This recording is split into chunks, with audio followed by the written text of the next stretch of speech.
আশেপাশে ভিডিও কাক ভালো লাগলে পক্ষী লাইক দেখা আর যায় না, সাবস্ক্রাইব করে দিবে। এখানে এই মুখটা ফেলাই দিয়ে। ও মাসি, ও কিটা?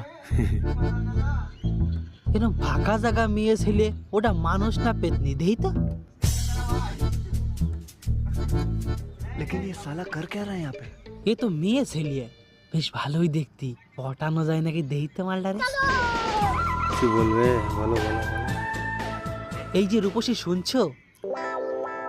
তোমাকে দেখে আমি পছন্দ করে ফেলেছি, আমি তোমাকে বিয়ে করতে চাই। আরে এ তো দেখি বুবা, কথা করতে পারে না। কিন্তু বুবা বলে অসহায় মেয়েটারে আমি ছেড়ে চলে যাব না, আমি ওর কথা হয়ে দাঁড়াবো। अच्छा আচ্ছা, তুমি তো এমনি কথা কতি পারো না, এমনি গুতো কথা খালি আওয়াজ বের করতে পারো তো? ভাইটা মনে হয় ডাকতেছে। জলদি। খা তুই ভুষো পাত।